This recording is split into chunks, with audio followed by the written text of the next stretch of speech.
اعوذ باللہ من الشیطان الرجیم بسم اللہ الرحمن الرحیم السلام علیکم ورحمۃ اللہ وبرکاتہ۔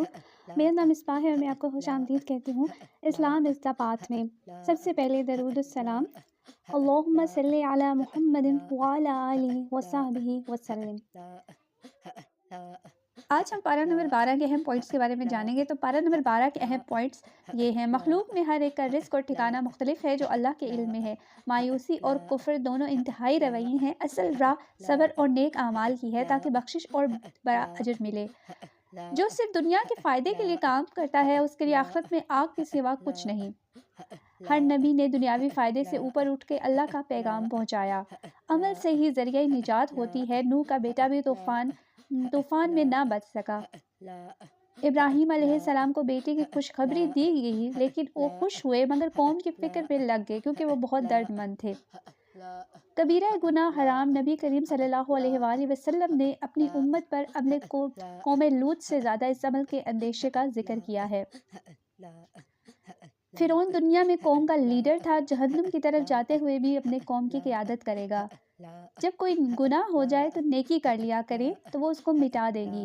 یہود نے نبی صلی اللہ علیہ وآلہ وسلم کا امتحان لینے کے لیے یوسف کے قصے کے بارے میں پوچھا تو اللہ نے سورہ یوسف کو نازل کیا۔ یوسف نے خواب میں دیکھا کہ جو اللہ کے ہاں ان کے بلند مقام کی نشانی تھی، مسلمانوں کا خواب نبوت کے اجزاء میں سے ہی ہوتا ہے۔ حسد دل کی بیماری اور انتہائی منفی جذبہ ہے، قتل تک لے جا سکتا ہے۔ ایمان اور حسد ایک دل میں اکٹھے نہیں ہو سکتے۔ برادران یوسف بھائی کے قتل کے در پہ ہو گئے، اندھے کنویں میں ڈال کر والد کے سامنے جھوٹا بہانہ اور رونا پٹنا ڈال دیا۔ عزیز کی بیوی نے یوسف کو بہکانے کی کوشش کی۔ عورت کے فتنے سے بچنے والا عرش کے سائے میں ہوگا۔ یوسف علیہ السلام نے قید خانے میں بلند اخلاق کا ثبوت دیا جس کی وجہ سے محسن اور صدیق کہلائے۔ زندگی اچھے عمل کا امتحان ہے، نہ کوئی نعمت راحت اور نہ مصیبت سزا ہے بلکہ سب امتحان ہے۔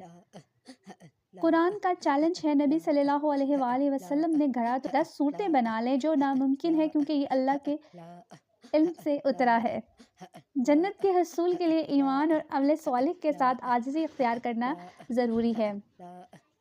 یعقوب علیہ السلام صبر کی تصویر بن گئے، شدید غم میں بھی اخلاق کی بلندی پر دکھا دیے۔ یوسف نے اللہ کی نافرمانی کے بجائے قید خانے کو قبول کیا۔ خواب کی تعبیر بتا کر بادشاہ کے مقرب بنے تو عزیز کی بیوی نے ان کے کردار کی پاکیزگی کا اظہار کیا۔ آئیں برائیوں کو نیکیوں سے بدل کر اپنے نامہ اعمال کی بہتری کی کوشش کریں۔ امید ہے آپ کو یہ ویڈیو اچھی لگی ہوگی، تو دعاؤں میں یاد رکھیے گا اور اپنا اور اپنے گھر والوں کا خیال رکھیے گا۔